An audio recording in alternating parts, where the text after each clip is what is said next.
Father. We need your Holy Spirit today, dear Lord, in this room. We lead him to comfort each one of us according to our need. And then above all, dear Lord, we must thank you for Calvary. Because even as we walk through the valley, we know that resurrection is assured. Be our guest this morning, for we pray in your holy name. Amen. So that you guys had a lot of commitments out there, that you'll be out there doing your stuff. But because you know that this is the way every one of us is heading to, you are here to give this family a shoulder to lean on. So I thank you very much for that. I think pretty much you have the program, and I will encourage that you stick with it, and all the way. I would like to see everybody going all the way to the resting place. So I would like to call upon Robert so that he can introduce the family. I'm not Robert. For those of you who are wondering, I'll be fine. For those of you who are wondering, I'm not Robert. Robert is my brother-in-law, so we tend to take turns, so I don't want to overwhelm him. For those of you who don't know me, my name is Stephen Botha. I am based in Washington, and I'm here to see off my sister, Susan. My duty is to introduce the family as I ask you to stand.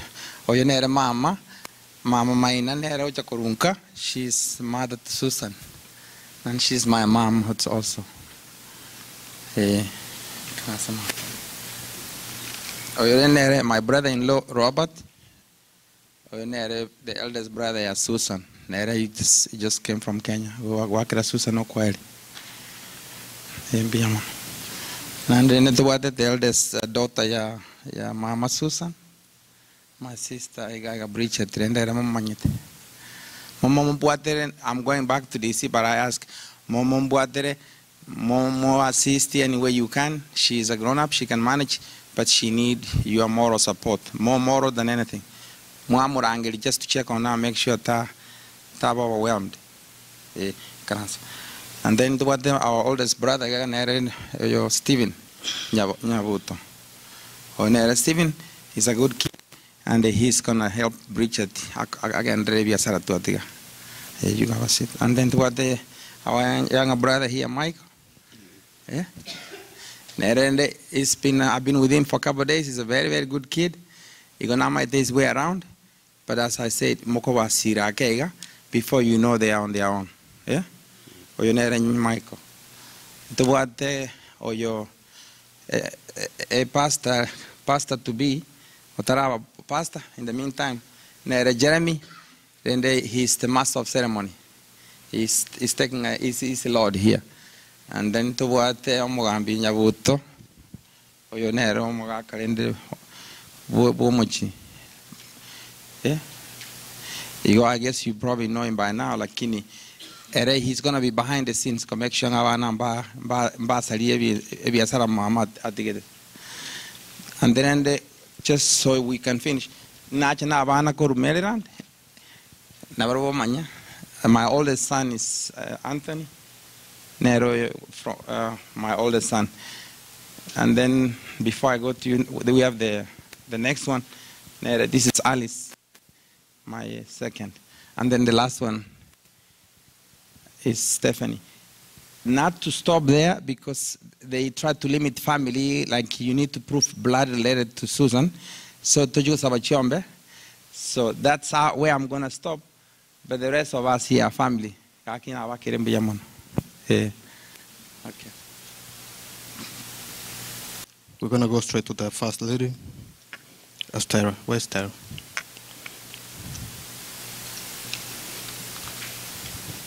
I'm taking the reading from the book of 1 Corinthians, chapter 15, verse 20 to 21. It says, "But now Christ is risen from the dead and has become the first fruits of those who have fallen asleep. For since by man came death, by man also came the resurrection of the dead. That is the word of the Lord. Thank you.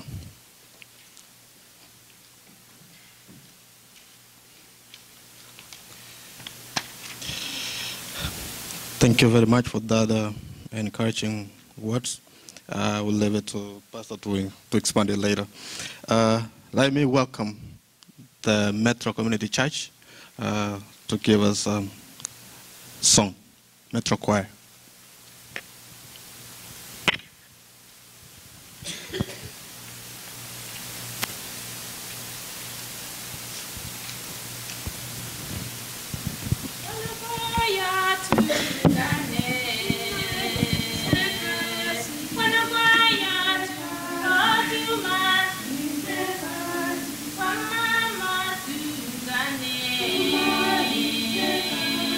Mama,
Thank you very much for that wonderful song.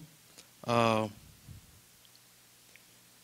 going to go to the second reading by Lydian. Thank you. Good morning. All right, the second scripture reading comes from the book of Revelation, chapter 21, verses 4. And God will wipe away every tear from their eyes. There shall be no more death, nor sorrow, nor crime. There shall be no more pain, for the former things have passed away. Thank you. May God bless the scripture reading. One special item from my sister Melanie. Is she here? Is Melanie here? And then I'll give this chance to Metro Community Church, the choir. You can as well have one more item.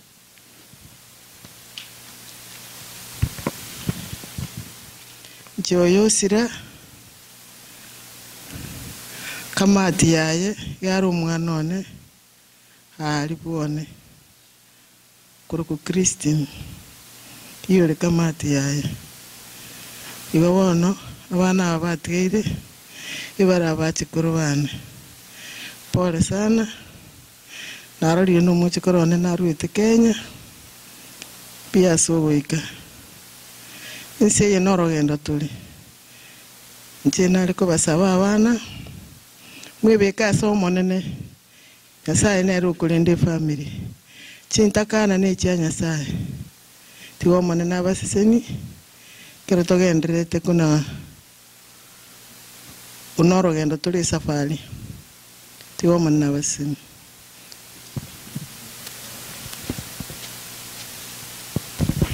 I think I have a little bit of time. Mga questions on Gonara? Mga questions? All right. Chairman KUA, thank you very much. This is the guy who helped us with this organization. That's why we were able to move the program and all the bits that we needed to foot. Thank you very much. Okay, thank you, Mr. Chairman. Yes, Ribaga. Later, I'm going to Jeremiah Manduku, and on behalf of KUA and other groups out there, I would like to pass my condolences and that of the organization to the family. Susan was my neighbor for some time, for a long time. She was a nice lady, but time has come that she's leaving us. As we know, the memories of everybody, whatever you do, whatever that is good that you do in the community, or wherever it is, it does remain behind. So to the kids, well, Susan, cherish what your mother taught you. Embrace on that. Mr. Juvenalis, as a father, you have been left with young kids that you have to take care of. Though you have to be strong as a father, that way the kids can feel that love that they had from the mother. One of the authors of the song, It's Well With My Soul, Mr. Hartford, when he lost his kids, it's well with my soul, that when good things come your way and bad things come your way, it's well to say, it's well with my soul. God knows where we leave the kids. God knows where we leave the family. So to Abasaveire, we pray that the courage of David when he lost his son, that he said, let me eat because I can't do anything now. I pray that you have that courage to carry on. As per the community, we hope that our presence has brought some relief to you, and we will stand with you whatever time you need us. And I'll say that I'm really grateful for the community that we have around here. They show up in B-Way. Also where she used to work from JPS. We also thank you for what you did. Otherwise, I don't have much to say, Mr. Chairman. I thank you all for coming, and let's pray for the young kids and the husband who are left behind. Thank you.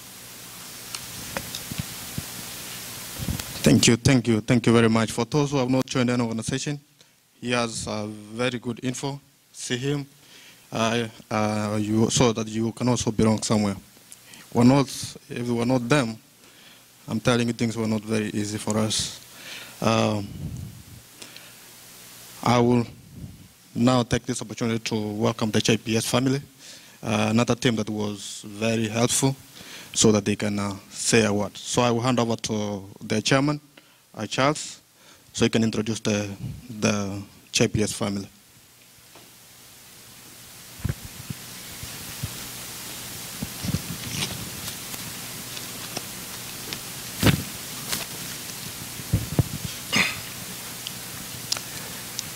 Thank you all for being here today. I want to quickly thank the JPS family for standing with Susan the entire year as she battled her sickness. Thank you, our loving community, who have helped us in so many ways over the past weeks. Your prayers and help have kept Susan's family strong during this time of grief. This day today is a hard one for us all. It's so much easier to mourn in silence. It takes away the worry of not being able to get your words out, or even just simply getting the right words out. But silence or not, one thing which I'm sure we all appreciate today is being here all together, sharing in each other's silence, sharing in each other's for Susan, who we all loved as a friend, colleague, and a mother of these 4 children who are seated here in front of us. We will all have our own personal and special memories of the mark she left in our hearts, in our lives, and it's very hard for me today to be happier, hearing my thoughts out loud, trying my best to focus on the happiest time Susan brought us, rather than the fact that she's no longer here with us today as we know it. I'm certain of 2 things, though. She would have wanted us all to be here today with our happiest thoughts of our times spent together at JPS. And secondly, she's still here with us, very strongly in spirit. Susan was such a strong person through and through, from character, personality, princess. She had the most amazing courageous strength and tenacity that every single person who ever came across into contact with her could feel while in her presence. She went through so much in the past 15 months. Things that would have broken a lot of people, but never with Susan. She carried on gracefully because she knew she had to be strong for the people who were watching her, and that was her kids. We are all here because somewhere, somehow, we have all been touched by Susan. For me, she will always be with me. What I will remember will always be her jokes and the laughter we had on Tower 5 JBS. This is what makes her remain with me personally, and I'm sure that you all have your very own special and private moments that will cherish and keep close to you, to your hearts. We were all very lucky to have Susan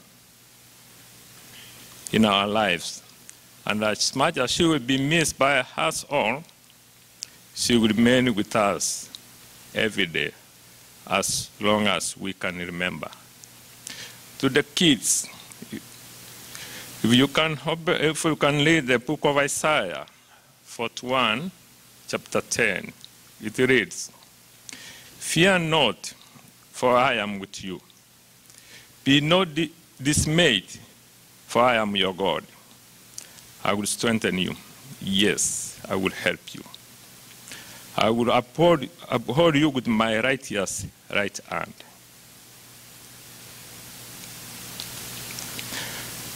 We love and miss you, Susan, past, present, and future. Till we meet again, beautiful soul, rest in peace. Thank you. At this time, I would like to invite my colleague, who was Susan's immediate supervisor, Faith Mwangi, to come and say a few words. Thereafter, she will invite our manager, Tiffany Mira, to come and give our last respects to Susan. Faith. Thank you.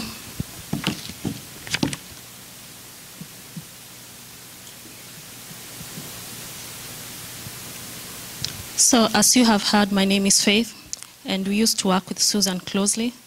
And apart from being a colleague, she was a very close friend of mine. So, as for me, I would like to say to Susan's mom that we are here, gathered here to celebrate Susan's life. And Susan's children, Bridget, Steve, Mike, and Jeremy. I stand here to represent the friends of beloved daughter and mother Susan. We are the other family that is made out of love outside the blood relation. Susan was a friend and a colleague. It is with greatest sadness that we are here today to celebrate her life. Susan battled cancer for a year. During that period, she remained true to herself, to her friends, and to her job. She braved chemotherapy and its side effects, and also managed to come to work whenever she could in between her treatments. She remained strong, hoping eventually she will be done with the treatment and go back to her life. Like every one of us, she had many dreams and goals that she wanted to achieve. But as days went by, she chose not to focus on the long-term goals, but the little things that we usually ignore and take for granted.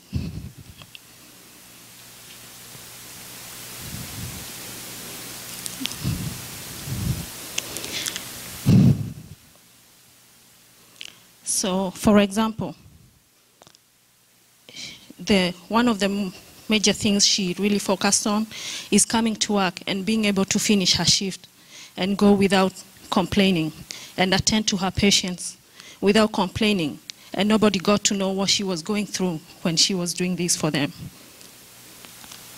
Or even other things that she really focused on is just having a meal and be able to finish her meal. Despite all the reasons that we would have and want to give up, two things made her keep going, and that was her faith in God and her children. Her greatest inspiration remained to be her 4 children. She had great love for them and sacrificed her whole life for them. Dear Susan's children, cherish that always. for all of us that she led in her life, we will remain true to our friendship. Even after death, we will still stand by her children, and we will try our best to ensure her love lives on and wishes come to fruition. She was a great motivation to her friends.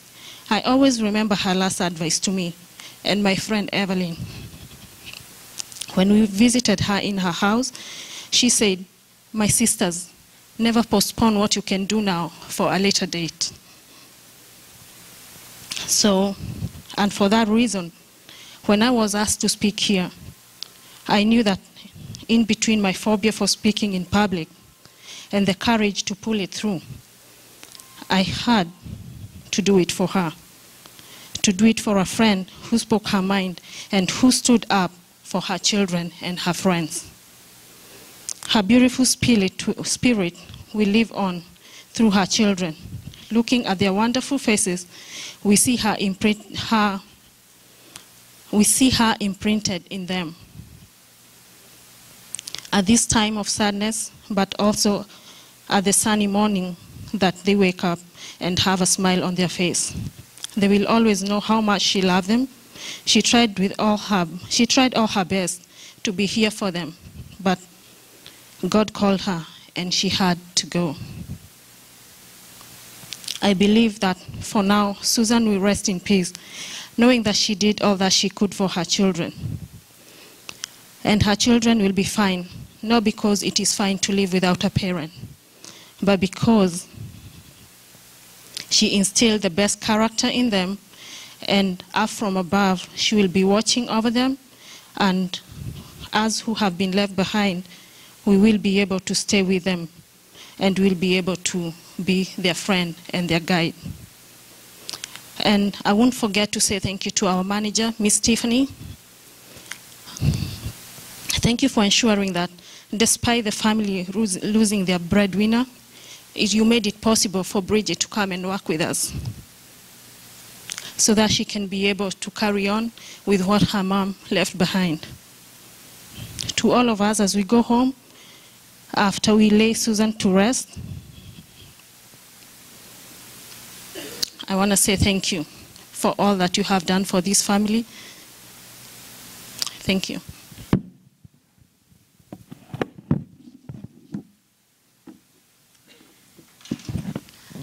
I take this opportunity to invite Ms. Tiffany, our manager.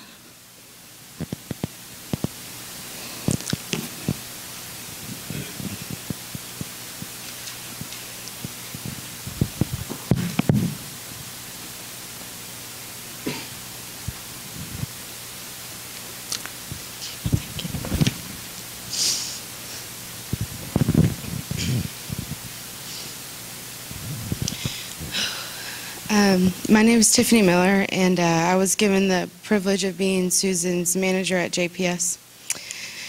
I learned quickly Susan was an angel sent from God to serve our patients. She let myself and her peers know she knew what it felt like to be in a hospital bed, and these patients needed us to give them words of encouragement and listen to them. She seeked joy every minute of every single day. When the time came for Susan to take off work, she refused, saying, "No. My patients need me, my Tower 5 family needs me, and these new girls at night definitely need me to show them the way, and I won't let any of them down." Of course, this is all regardless of what her physicians requested and myself. But there was no stopping Susan when it came to taking care of her patients. I had to resort to telling her if she didn't follow the work restrictions by her physician, then I would get fired, in the hopes that she would take it easy, but not our Susan. She just didn't have it in her to let others take care of her patients. I will miss her sweet smile,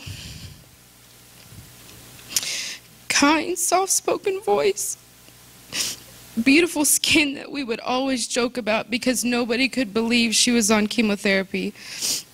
And seriously, there was not one wrinkle on her beautiful face. I will miss hearing her speak about her faith, her love for God and trust in Him. Her strength was incredible. During our own times of weakness, Susan would comfort us by saying, "Do not worry. I know my God, and when he is ready for me, I am ready. She was such an inspiration, and her legacy will always be known because her beautiful daughter is following in her footsteps. And the Tower 5 family will not let her down. Each day we will work on serving our patients just as Susan did, because she wouldn't have it any other way. I want to close with a poem that was written by another nurse. When a calming, quiet presence was all that was needed, she was there. In the excitement and miracle of birth, or in the mystery and loss of life, she was there. When a silent glance could uplift a patient, family member, or friend, she was there. At those times when she was there. When the situation demanded a swift foot and a sharp mind, she was there. When a gentle touch, a firm push, or an encouraging word was needed, she was there. In choosing the best one from a family's thank you box of chocolates, she was there. In choosing the best one from to witness humanity, its beauty, in good times and bad, without judgment, she was there. To embrace the woes of the world willingly and offer hope, she was there. And now that it is time to be at the greater one's side, she is there. Thank you.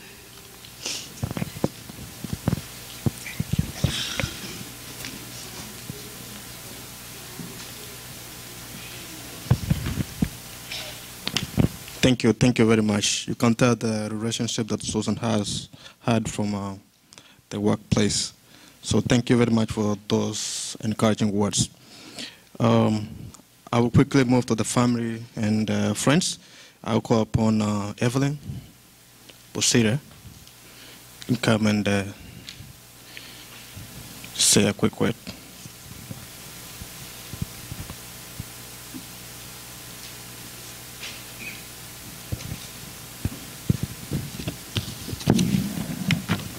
My name is Evelyn Bosire, and I'm standing before you as Susan's friend.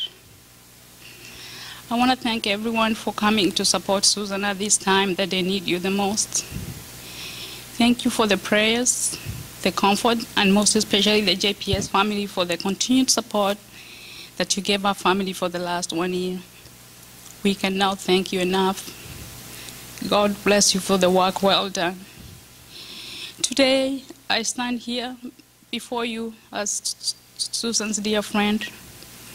I worked with Susan in good health, and during her sickness, we laughed, we joked, we spent our breaks together. I visited her family, and I did, but ever since, it hasn't been the same. When Susan got first diagnosed with cancer, she came to me and Lillian, and she said, you're the first to know about this, but I don't want you to be sad. I'm going to tell you something, but be strong. So we were left wondering what it was. She said, I have cancer, and I've been given 6 months to live. We were devastated, but Susan remained strong. She was very positive. All she asked was, pray for my children. If there's anything I want you to know about Susan today, it's that she was a God-fearing woman. She loved her children. She worked very hard. She was very kind, and she was a very happy person. I was very blessed to know her. And the memory she created in my life will forever stay with me. I treasure those moments.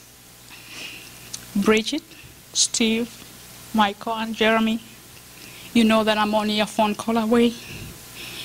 Whatever you do, please remember God in everything and continue with your mom's legacy.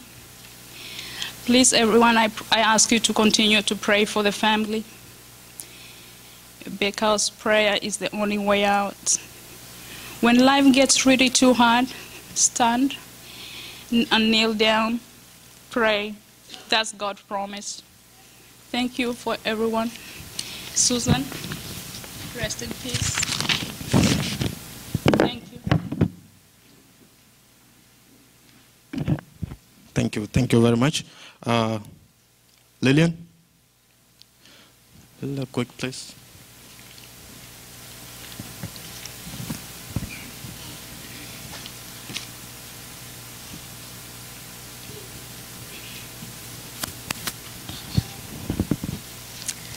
Thank you so much for the opportunity to celebrate a dear life.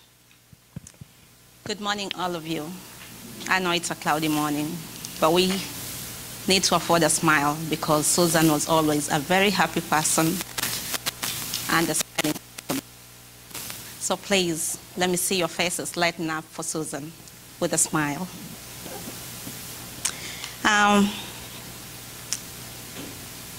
When we lose our loved ones, sadness, grief, depression takes over, and with that we cannot explain how we truly feel. The book of Deuteronomy, chapter 32, verses 39, is our dear hope. And I would ask you, please, Bridget, keep that with you, okay?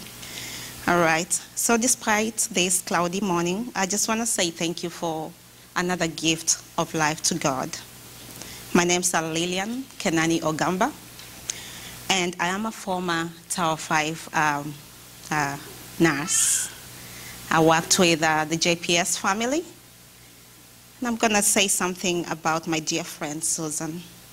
I met Susan through work, and together with Evelyn, we were the first people, like she said, that she came to and told us that you have to be strong because I have something to tell you. We didn't know how to react. We just waited. She broke the news about the horrible diagnosis. She was told that she had only 6 months to live. Of course, you will have no words at that time. But Susan proved to be very strong, and she still afforded a smile. And she said, don't worry, because God has this taken care of. That alone gave us hope, gave us courage. We were heartbroken. Tears rolled down our cheeks. I looked at Evelyn. Evelyn looked at me. But we tried making sure that Susan did not see the tears because we promised we were not going to shed a tear. However, that moment just proved we were not strong enough. So after all was done, after we prayed, after the silent moments, she made one request. All I can ask you, sisters, is to be strong in the Lord. She was always, Susan was very faithful to her God. And the biggest request she made, she said, pray for my children. Pray for my daughter, Bridget. Pray for my sons, Michael, Steve, and Jeremy.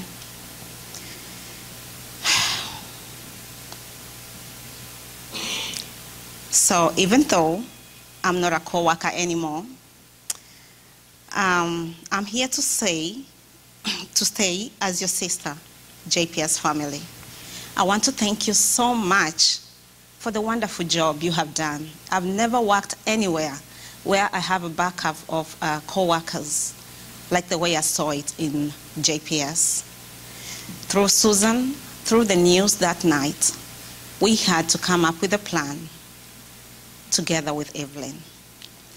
Susan said, don't worry, because God has it in place. But then we asked for her permission, and of course, we had to break the news to the rest of the floor nurses. And from then on, emerged even a bigger blessing, the JPS family. So the JPS family came forth because of Susan. And I really thank God for that. You have been wonderful. You have been there. Through thick and thin, you have always made sure that Susan, she was taken care of. She had food on the table. Her kids were well taken care of. Even when I left, we still worked together. And that I should say that I'm forever indebted to be a JPS family. Miss Tiffany, wherever you are, I didn't get to work long with you, but I want to thank you. This is a very special thanks I want to say to you, Tiffany. There's no manager who can give somebody who's been given 6 months to live an opportunity to ensure that she still could be able to provide for her family. Miss Tiffany worked with Susan. She made it possible for her. She made sure that she had the lightest duty she could do, just to make sure, because she was the breadwinner, to make sure that she was able to provide for her family. And she even went a step further to make sure that even though Susan was not able to come to work, she gave Bridget an opportunity to take over. Bridget, I want to thank you, Miss Tiffany, and please continue supporting Bridget. She is a student, and soon she will be a nurse. Continue supporting her, be behind her, because she is the lead, she is the mother now to that family. Bridget, you know I'm a phone call away. I will do all I can. I don't have the world, but anything I have, I will do it for you. Susan invested her time in praising and thanking God. Even in the deepest valley, she still redeemed herself. If you ask her if she's okay, she will give you the brightest smile ever. And she will say, I'm okay. I thank God. I'm okay. I'm fine. With the prayer request always, pray for my children. Bridget, Steve, Michael, and Jeremy, your mommy loved you. She loved you so very much. But above all, I want you to know that God's love will always prevail. It's the strongest of all. Do not always lean on God in everything that you do. Your mom prayed for you day and night. I was privileged to share some prayer times with her. And I promised to continue with the task she asked me to do, to continue praying for her children. I will continue praying for you. Always, I want you to remember her words, and I know she said this to you over and over again. And I quote, "May God shine upon you. May He be with you as you go and come back. May He be the head and not the tail. May you be the head and not the tail."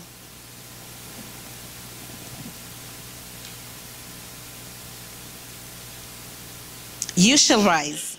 I love you so much. Unquote.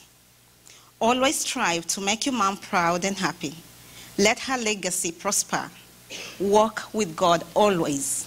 Steve, walk with God. Michael, walk with God. He will see you through. Mom is just sleeping. She is sleeping. We are all going to reunite someday.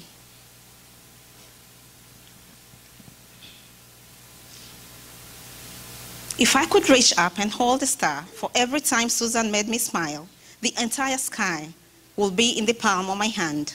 Your dear mom, my Susie, the way I called her, she left me with the greatest treasures of all, treasures of prayer, being closer to God, and forgiveness. She taught me how to forgive, and forever I will have that in memory. I will walk with that always. I will miss her, but even so, I'm very happy for her because she chose life. I will strive hard to see her again. I will do all I can because I want to be with her. She is the best person to be around. How about you? I believe we all want to reunite with our dear ones. What are we choosing? Is it life? Is it death? Bridget and your brothers, you know I will just be a phone call away. I will always love you. I love you. Thank you.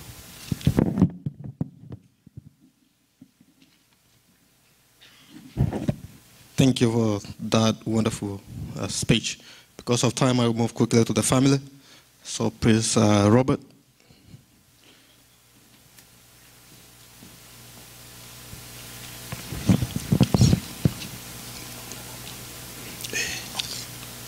Well, thank you very much. Good morning. Allow me to give my niece, whom we traveled with from Kisii in Kenya, a chance to say a word.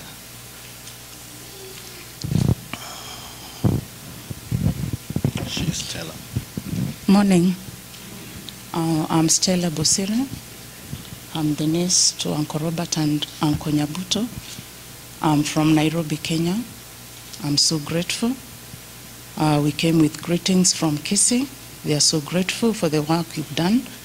And I take this opportunity to thank you all for your time, for your financial support, for your prayers, for your kind words to the young family.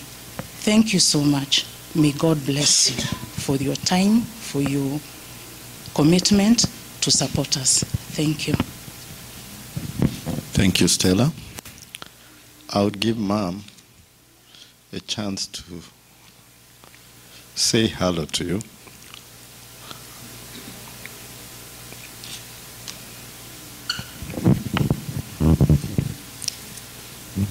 God is good, and all the time. Now, I take this opportunity to thank you all. I never expected that I could see many of you for the arrangements of my daughter. I thank you very much for all the good work that you have done towards this my young girl, my beautiful, happy little girl. Thank you very much. Thank you for the support the community has given towards these arrangements. I never expected. I only say thank you, and may our Lord God bless you all. To my young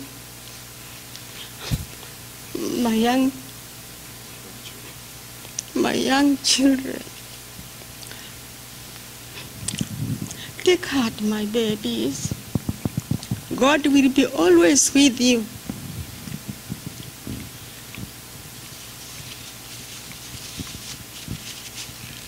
I leave you read Psalms 121. It can encourage you. Say, well, follow the footstep of your mom,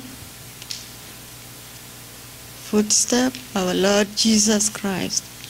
You will always be happy. There is nothing hard. God is with you. I can't talk much. May the God bless you all. Amen. Thank you. Victor, would you just wave? Victor is our nephew from Canada. Thank you very much.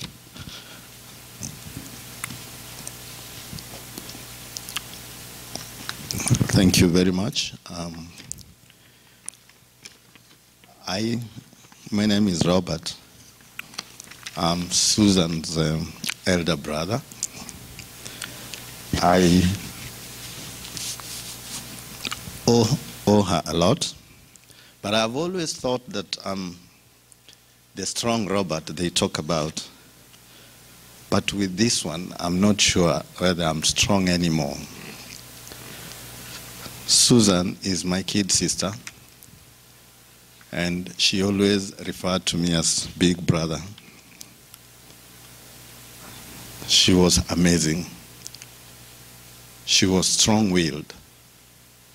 So much that from time to time, I had to go back to her and ask her kid sister, how do I go about this situation? And you know something? She always had an answer. She always had a solution to a challenging issue that I was facing. Young as she was, she is the sixth born in a family of 7 children. Mom has 7 children. She's a twin sister. That was who my sweet kid sister was. You would be surprised that We spoke from time to time. And the only time she revealed to me that she's unwell is when I was asking her whether she has come from work. And she told me, no, brother, I've not been working. I'm a little bit unwell. So I asked her, what is the problem?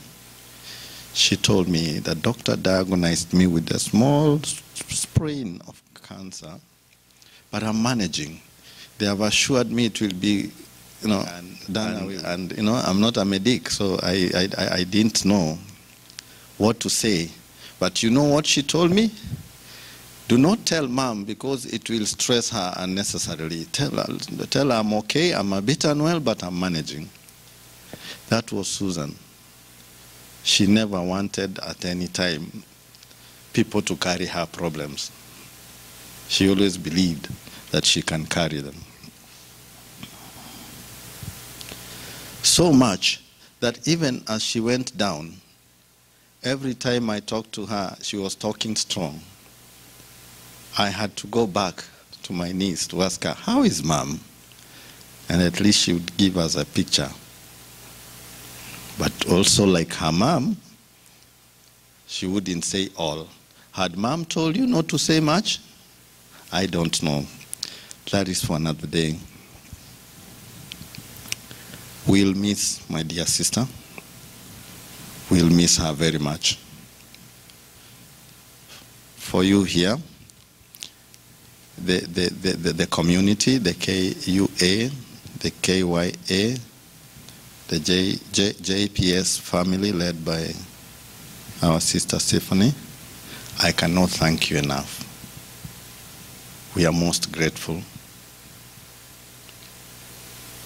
And we pray that God blesses you abundantly. Thank you very much, and God bless you. Thank you.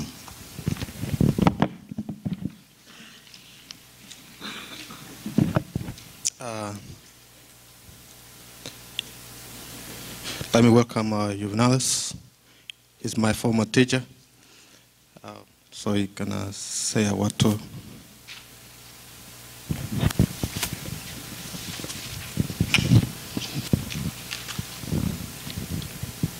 Praise God. Bwana asifiwe. I really don't know where to start and what to say. All that has been said, I can confirm and reaffirm that it is true about Susan. I remember the days way back in Kenya, and maybe she had a small ailment, and we could go to the hospital, and instead of her waiting to be seen by the doctor, she wants to help the other patients. And at times she could say, I'm well, let's go home. That's who she was. She never wanted anybody to look at her as weak or a sick person.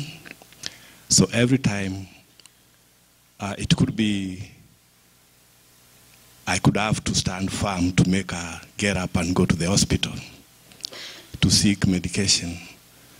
She had that strong will. She was that courageous.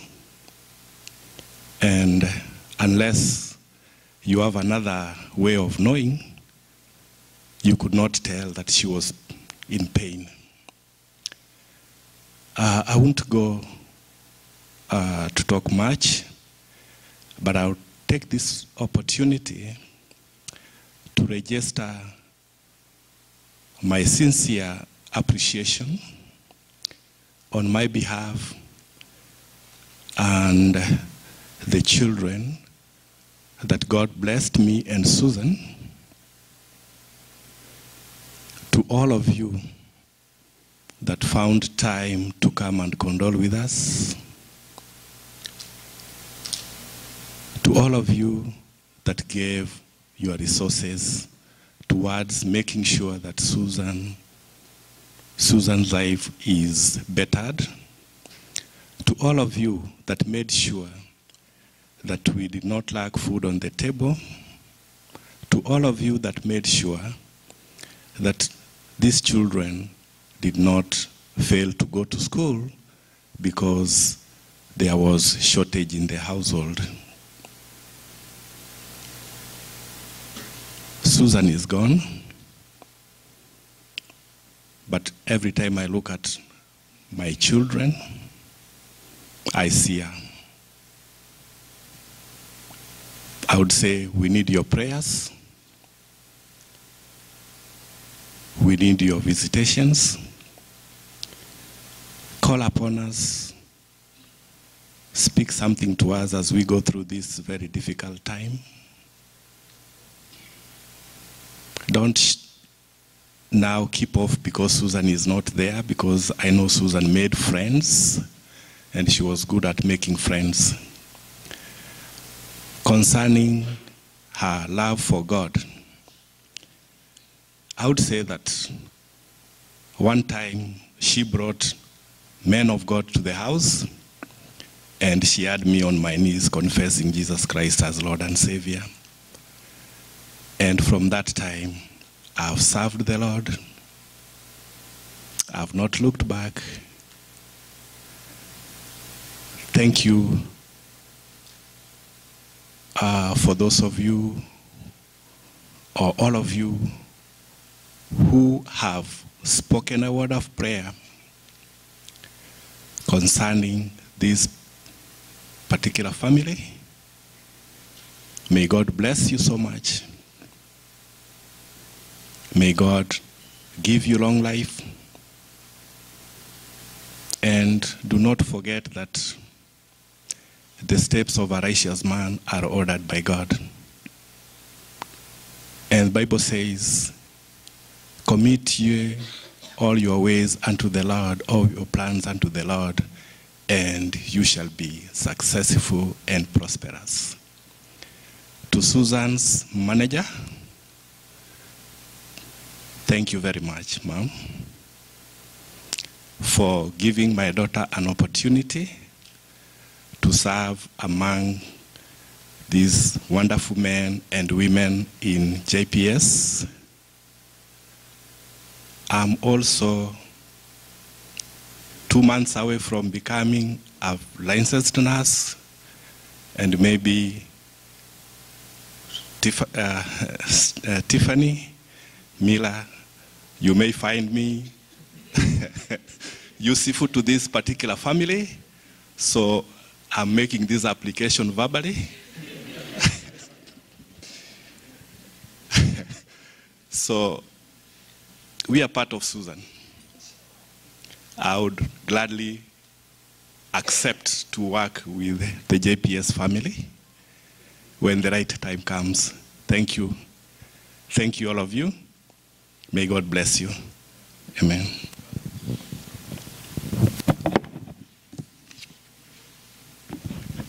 Thank you, Ma'am. We can tell that he is very strong. Let me quickly welcome my brother Robert to take us through the eulogy, and then we can proceed. Thank you very much. We are here to celebrate my sister Susan's life. And one of the most difficult things to deal with in life is the loss of a loved one. And all that is left in the memory of that special person. However, I believe that when such hits us as a family and a community, it's not extinguishing of the light, but putting out the lamp when dawn has come. My sweet sister Susan was born in Kenya, Kisii, Kenya, 46 years ago, born to Mzee Samson Maina and Mama Alexina Nyabuto. She passed on the 31st of December 2017 at James West Pain Management Center. She is the wife to my brother Juvenalis Nyabuto, mother to Bridget, Stephen, Michael, and Jeremy. She schooled back in Kenya and graduated from St. Paul's College. My sister enjoyed doing a lot of things. She enjoyed going to church most, a good cook, and a good member of the community. My sister will be remembered for her golden heart, her beautiful smile that drew close all of us. She always taught us, just like she taught her children, who she has left behind, to be courageous, and that they could do anything that they wanted to do so long as they put their mind in it. She will also be remembered as a fighter, because whenever we talked on phone with her from back home, she would still tell me that she was fine, a little. She would not let me know what she was going through. I had no idea that my sister was going through such pain. The faith and hope and love that she had in God kept her strong through the most difficult time in her life. Her courage and enthusiasm, and above all, love that she had for her family, is what I would wish the children and father who have been left behind to have. Be courageous and fight till the end to achieve what Mom would have wanted to see you achieve. We will surely miss you, my dear sister, and you will be forever engraved in our hearts. She has taken flight to a world that is invisible to man. There arriving, she is sure of bliss and forever dwells in paradise with the Lord. Thank you so much, and God bless you.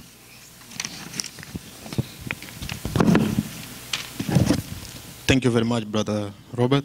Now let me call upon Marcelin to lead us on the song list.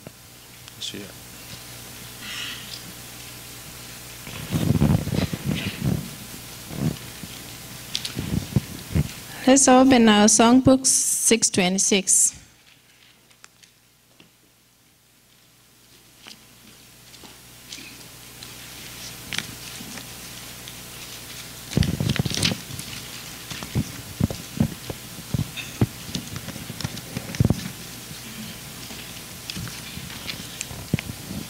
Let us sing a song that will cheer us all the way. 626. Let us sing. 3 sing. Let us sing a song that will cheer us by the way. In a little way we going home. For the night will end in the everlasting day. In a little while we going home. In a little while, in a little while, we shall cross the billows foam. We shall meet at last when the stormy winters past. In a little while we going home. We will do the work that our hands may find to do. In a little while we going home. And the grace of God will daily strengthen you. In a little while we going home. In a little while, in a little while, we shall cross the billows foam. We shall meet at last when the stormy winters pass.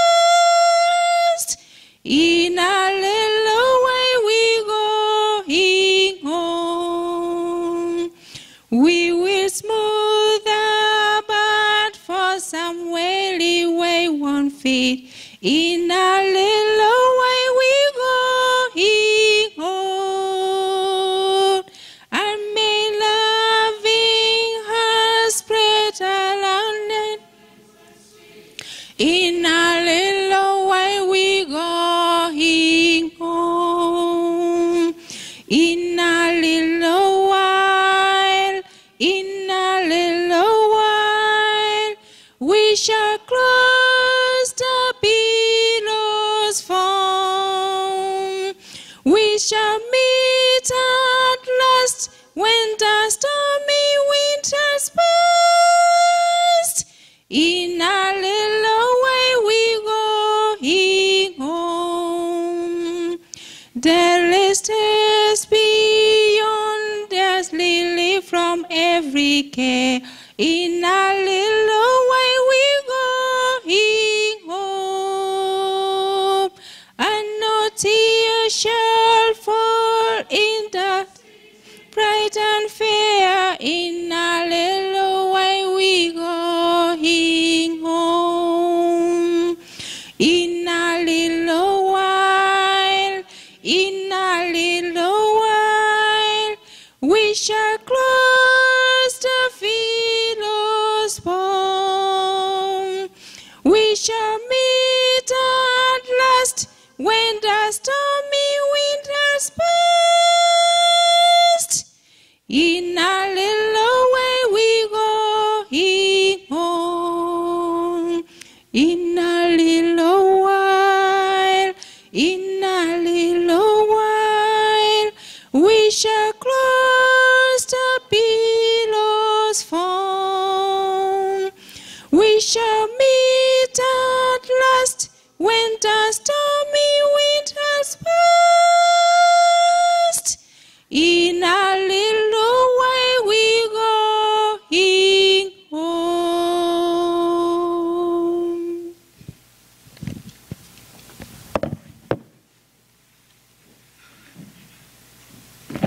Let me welcome Pastor Schumer so he can give us a word of encouragement. Stand for the mic. Stand there. God is good, and all the time. I've asked Mahoba here to read our scripture. We're going to read John chapter 3, beginning with verse 1 through 17. I like this young man knows how to read in English. Thank you. Morning, church. Thank you, everybody, for coming. One line I really borrowed from Susan's manager this evening. Lord, when you're ready, I'm ready. Those are the privileges of faith. Let us have that faith just like Susan. Like Pastor Schumer said, we're going to read from the book of John 3, from 1 through 17. And it reads, Now there was a man of the Pharisees named Nicodemus, a ruler of the Jews. This man came to Jesus by night and said to him, Rabbi, we know that you are a teacher, come from God, for no one can do these signs that you do unless God is with him. Jesus answered him, Truly, truly, I say to you, unless one is born again, he cannot see the kingdom of God. Nicodemus said to him, How can a man be born when he is old? Can he enter a second time into his mother's womb and be born? Jesus answered again, Truly, truly, I say to you, unless one is born of water and spirit, he cannot enter the kingdom of God. That which is born of the flesh is flesh, and that which is born of the spirit is spirit. Do not marvel that I said to you, you must be born again. The wind blows where it wishes, and you hear its sounds, but you do not know where it comes from or where it goes. So it is with everyone who is born of the Spirit. Nicodemus said to him, How can these things be? Jesus answered him, Are you the teacher of Israel, and yet you do not understand these things? Truly, truly, I say to you, we speak of what we know and bear witness to what we have seen. But you do not receive. If I have told you earthly things and you do not believe, how can you believe if I tell you heavenly things? No one has ascended into heaven except he who descended from heaven, the Son of Man. And as Moses lifted up the serpent in the wilderness, so must the Son of Man be lifted up, that whosoever believes in him may he have eternal life. For God so loved the world that he gave his only Son, that whoever believes in him shall not perish but have eternal life. For God did not send his Son into the world to condemn the world, but in order that the world might be saved through him. May the Lord bless the scripture. I'd like to take a few minutes to look at 3 passages in Scripture, all of them in the book of John. The first is John chapter 3, verse 16, a verse that we know very well. For God so loved the world that he gave his only begotten Son, that whosoever believeth in him should not perish, but have everlasting life.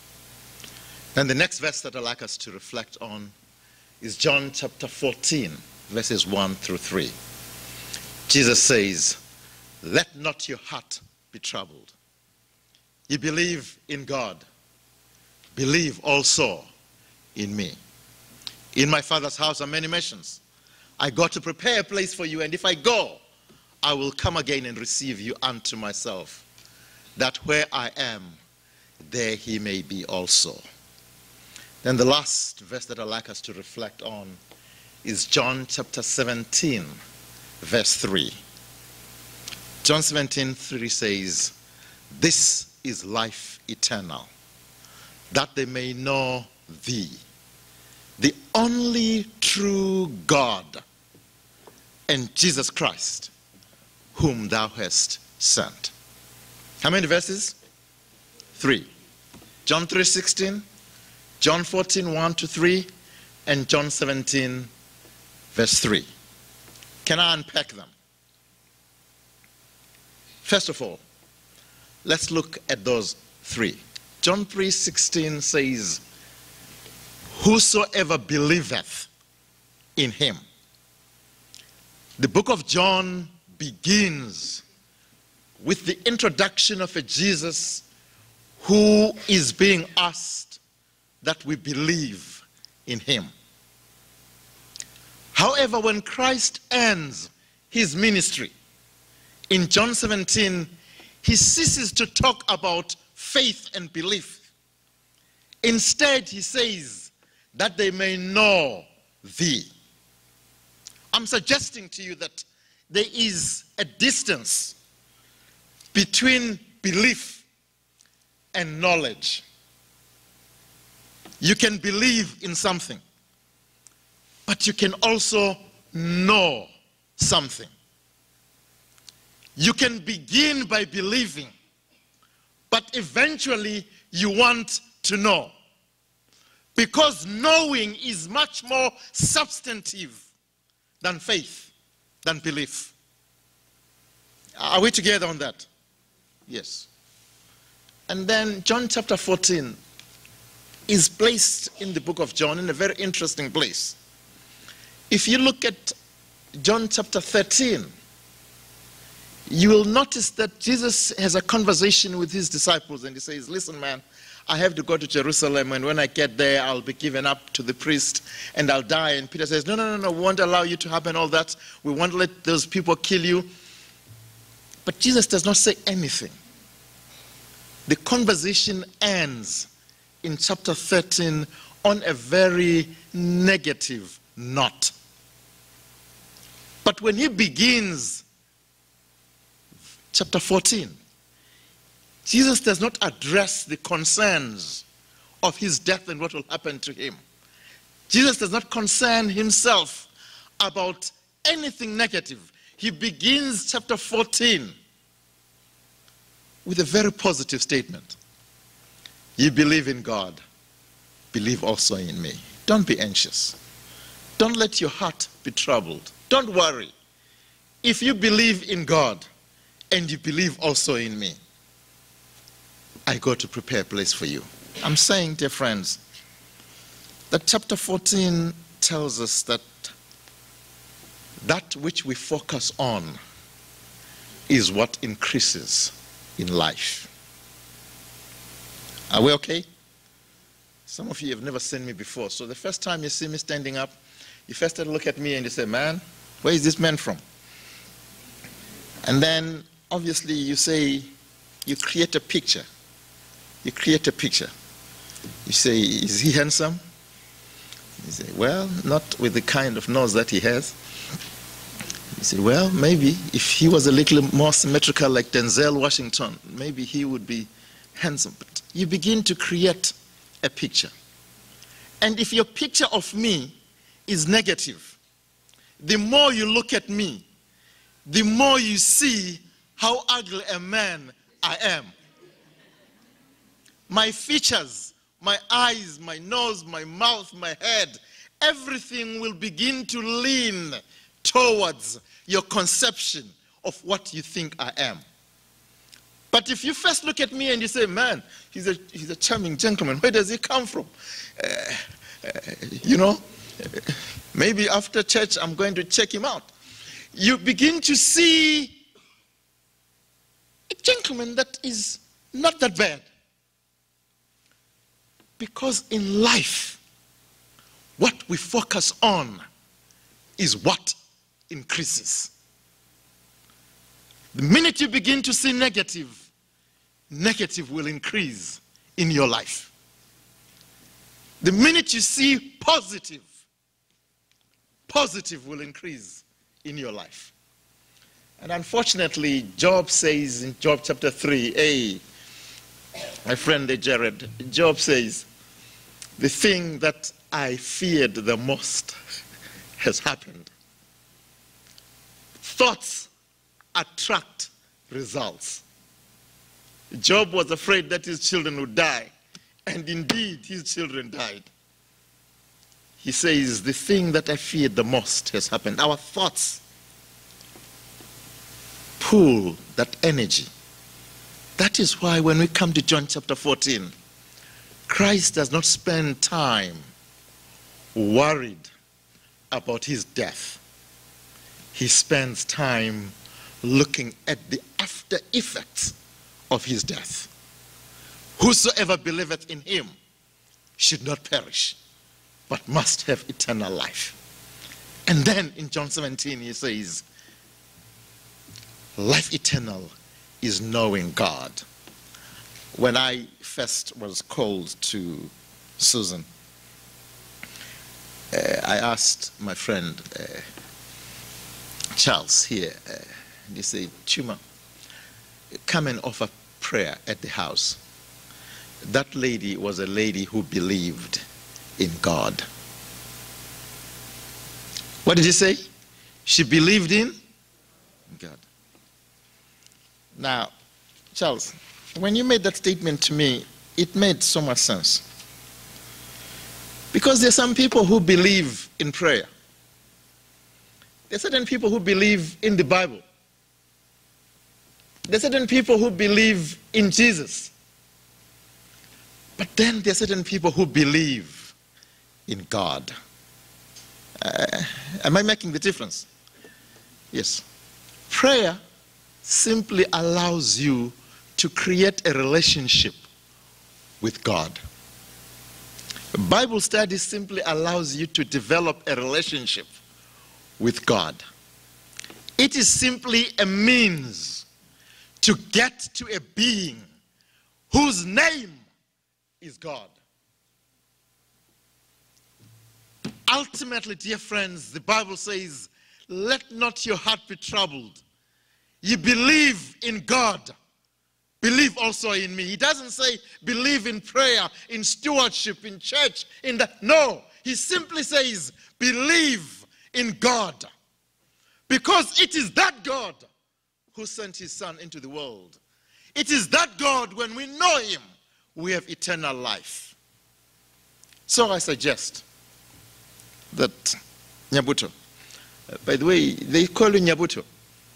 Yeah, if you come to Gwanongoma in Zululand, they will change your name, because you guys in Kisii can't say you can't say you can't say and therefore you cannot say the actual word for nyabuto in Zululand is nyabuto. And the nyabuto means the one who inherits. It doesn't have to be the firstborn child. It simply is the one who inherits. Because if a man in Zululand does not have a son, the inheritor goes to the firstborn daughter. So while in other cultures, nyabuto can mean just a son who inherits, in Zululand, nyabuto means the one who inherits. So when you say nyabuto, it's just because of your tongues that are weak. The actual word is that nyabuto. So that when we are talking about Susan Nyabuto, we are talking about somebody who embraced God. Somebody who, at the end of her life, did not only believe in God, but knew God.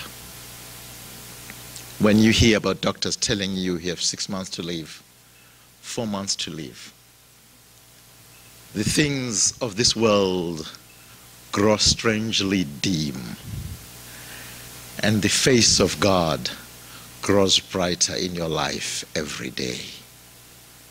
Let me close this thing. I am from Zimbabwe. I was born and raised in the city of Bulawayo.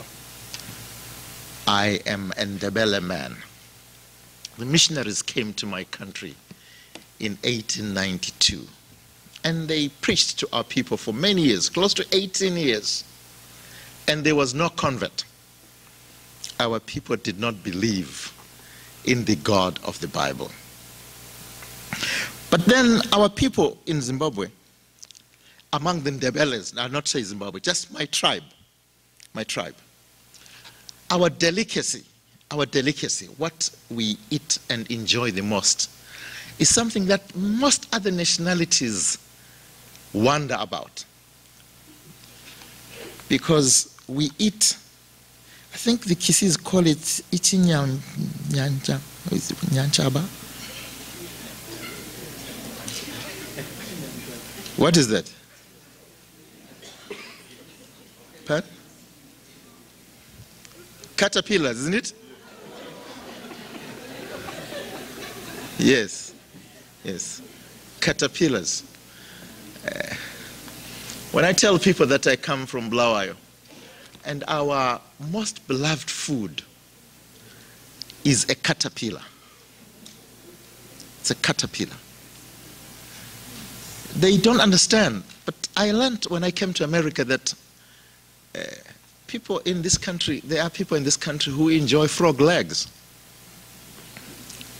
It sounds very funny to me when somebody says they enjoy frog legs. It's true when people say they eat rattlesnake. It's true when people say they eat dead goat, mbuzi. And that thing has no meat, it has bones more than there is meat in it.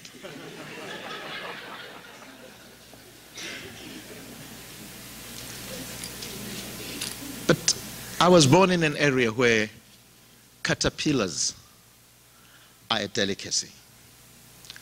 Now, what we do with caterpillars is that during this time of the year, they are eating the mopane tree. And they go up the tree and they eat the leaves and they grow fat.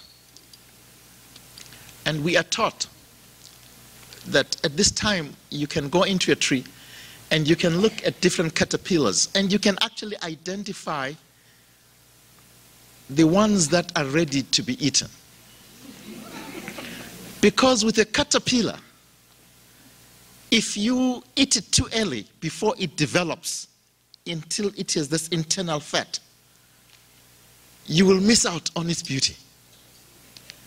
But if you delay too much until a caterpillar changes from a caterpillar into a butterfly. English-speaking people call it metamorphosis, isn't it? They say the caterpillar changes into a butterfly. And if you miss out and delay to harvest it, you will open it up, and before you know, the butterfly is flying away from your mouth. And therefore, it is incumbent upon every Ndebele man, every Ndebele woman to know when to harvest the caterpillars. Am I breaking it down for you? If I brought most of you people to my country and we went harvesting caterpillars, you probably will bring home unripe caterpillars or over-ready caterpillars that can no longer be eaten. But it requires the art of a Ndebele person to know that this one has digested the leaves, and you can squeeze it and let the stuff come out, and you remain with substance that when salted and placed with a little curry and a little spicing and boiled in a nice, on amaika, on those 3 stones, and it is boiled. When you begin to eat it with ugali, even in the winter time, you can take one piece and put half of it on one side and let the ugali go on the other side, because it has been done well. It takes a Ndebele man to know exactly that this caterpillar is ready for harvesting. I'm saying to you, dear friends, let not your heart be troubled. You believe in God, believe also in me.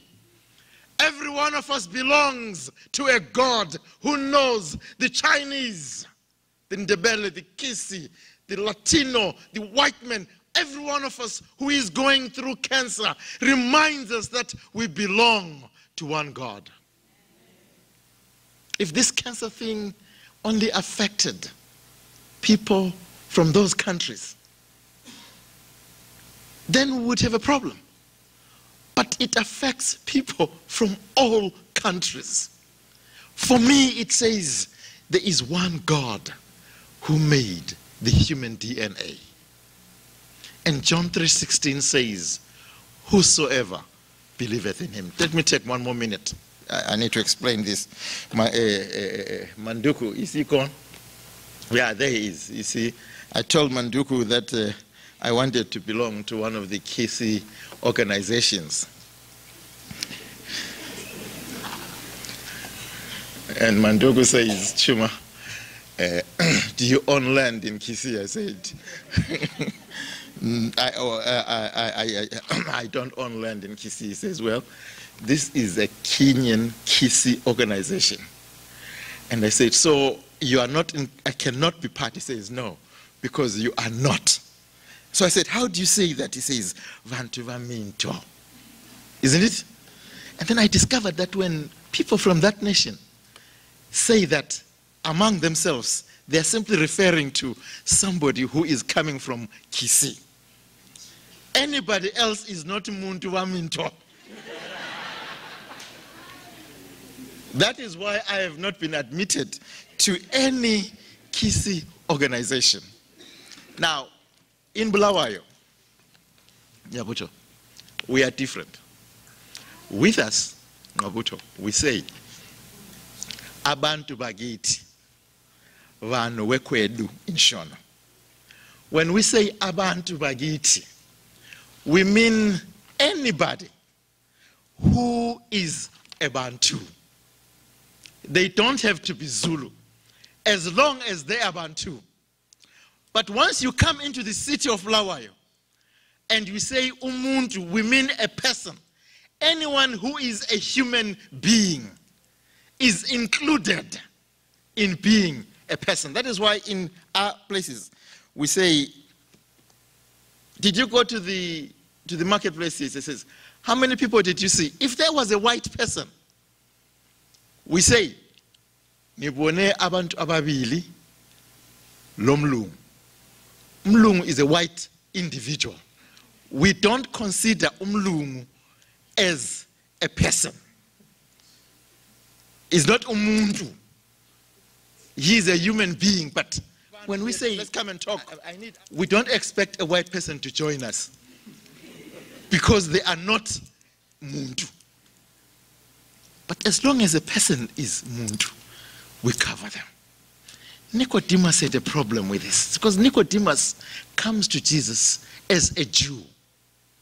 And he says, what do I need to do? And in his world, salvation was limited to the Jews. That is why Christ transcends for him. And he says, whosoever believeth in him should not perish. Calvary has no one to vaminto. Calvary covers all beings. It does not matter where you come from. Christ says, if I be lifted up, I will draw all men unto myself. I'm saying, dear friends, there is a place on earth where there is no respecter of persons. And that place is Calvary. I'm saying to you, dear friends, we have been invited by God not to be anxious. When we come to a moment like this, nyabuto, when you say goodbye to your wife, sons, daughter, when you say goodbye to your mom, remember John 3:16. This woman embraced John 3:16. When you are down, remember John 14. Let not your heart be troubled. You believe in God, believe also in me. When you are down, remember John 17:3. This is life eternal, that they might know thee, the only true God, and Jesus Christ whom thou hast loved.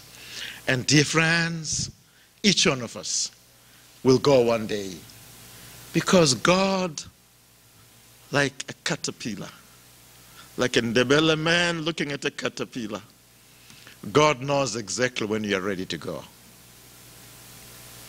It's never too early. It's never too late. God knows when you are ready for eternal life. The challenge is that we simply allow the avenues to knowing God in our life. Whether you get to know God in answered prayer, in the reading of His Word, in fellowship with other individuals, in your experience with God and life, allow anything to lead you to that God. Shall we pray? Let us pray. Yeah, let us stand as we pray. Let us stand as we pray. And I'm going to pray, nyabuto, Numbers chapter 6, verse 22. God says to Moses, Moses, tell Aaron, when my children come together, pray this prayer. The Lord bless you and keep you. The Lord make his face to shine upon you and give you peace. And you shall put his name in your hearts, and you shall be called blessed. Dear God, we thank you for the life of a mother, a wife, a daughter who has departed. We thank you because she is safe in the palm of your hand. Keep her safe until we join her. Keep her safe until the trumpet shall sound and the dead in Christ shall arise, and we shall be caught to be with you for eternity. To that end, dear Lord, I present every individual here today to stay close to you. For we pray in your holy name. Amen. Amen. You shall sit.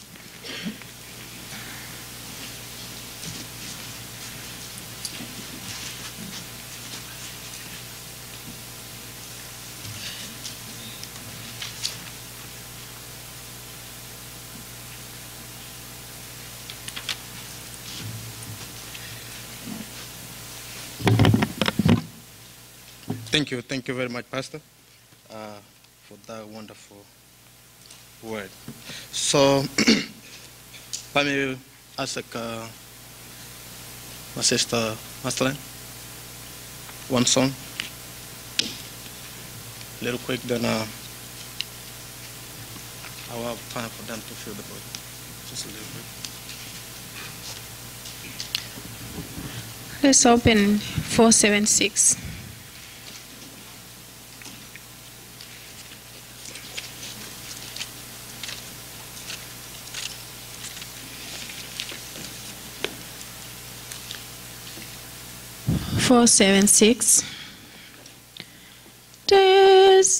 Days are filled with sorrow and care.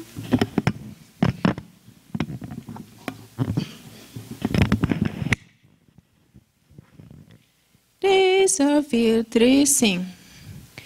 Days are filled with sorrow and care. Hearts are lonely and train. Burdens are lifted at Calvary. Jesus is very near. Burdens are lifted at Calvary. Calvary, Calvary. Burdens are lifted at Calvary. Jesus is very near. Cast your care on Jesus today. Leave your worry and fear.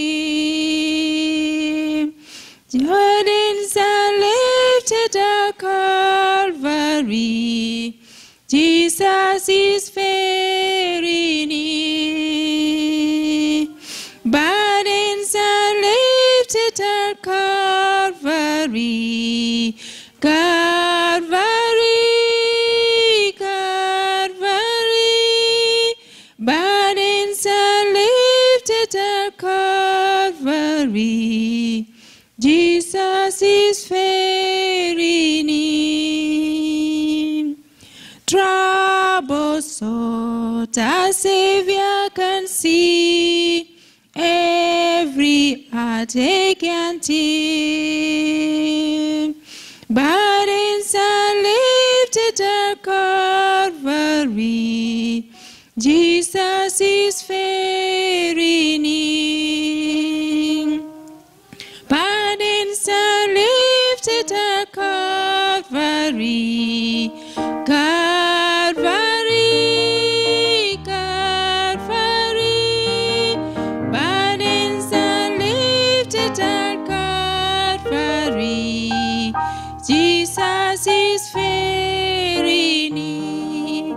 Oh, burdens are lifted at Calvary. Calvary, Calvary. Burdens are lifted at Calvary. Jesus is very near. Oh, burdens are lifted at Calvary,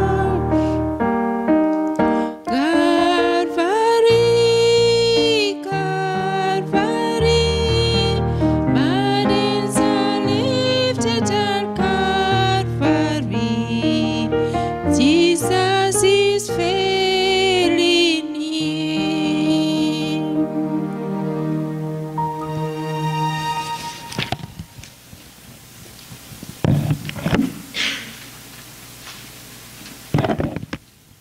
One special item from Sister Melanie. Are you here?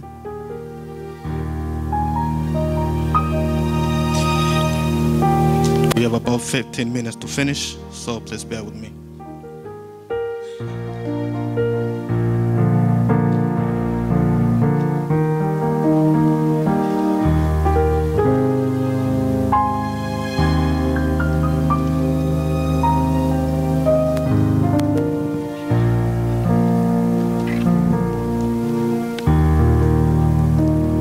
Good afternoon, everybody. My special item actually has been sung. So if we have a your hymnal 520. Number 520.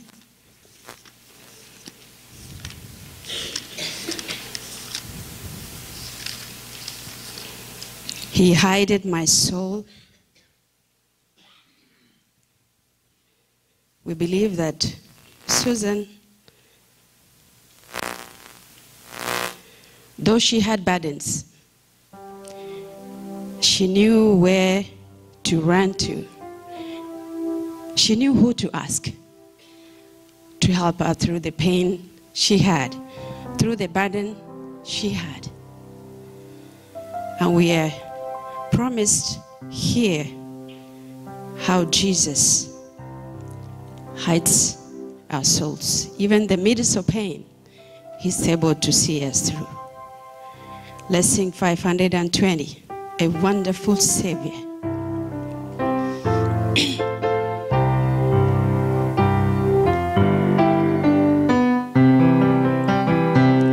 A wonderful Savior is Jesus, my Lord. A wonderful Savior to me. He hided my soul in the cleft of the rock, where rivers of pleasure I see. He hided my soul in the cleft of the rock, the shadows had dry thirsty land.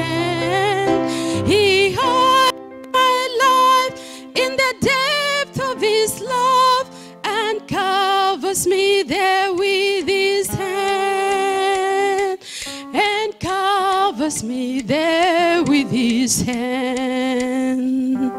A wonderful Savior is Jesus, my Lord. He taketh my burden away.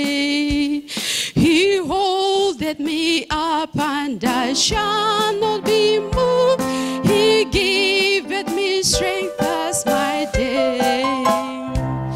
He hideth my soul in the cleft of the rock, the shadows are dry thirsty land. He hideth my life in the depth of His love, and covers me there with His hand, and covers me there with His hand. With numberless blessings each moment He crowns, I'm filled with His goodness divine. I sing in my rapture, oh glory to God, for such a Redeemer as mine. He hideth my soul in the cleft of the rock, the shadows are dry thirsty land. He hideth my life in the depth of His love, and covers me there with His hand, and covers me there with His hand. When clothed in brightness, transported I ride to meet Him, the clouds on the sky. His perfect salvation, His wonderful love, all thrilled with a millions on high. He hideth my soul in the cleft of the rock, the shadows are dry thirsty land. He hideth my life in the depth of His love, and covers me there with His hand, and covers me there with His hand. He hideth my soul in the cleft of the rock, the shadows are dry thirsty land. He hideth my life in the depth of His love, and covers me there with His hand, and covers me there with Amen. Thank you very much, my sister. Quickly, let me call Pastor Mwebi to pray for us. Then after Pastor has prayed, we're going to have a chance to feel the body for the last time. We're going to start with the family. Then we start from that side, that way. Then we can allow the people from the funeral home to take over. And kindly let's also proceed to the cemetery, where our sisters are going to be laid to rest. So, Pastor.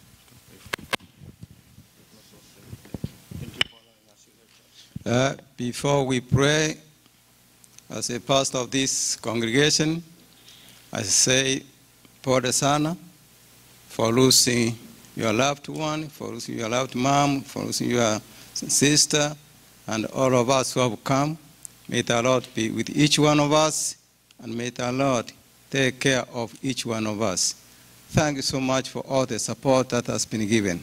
Shall we say a prayer as we are seated? God, we thank you that you have brought us this far.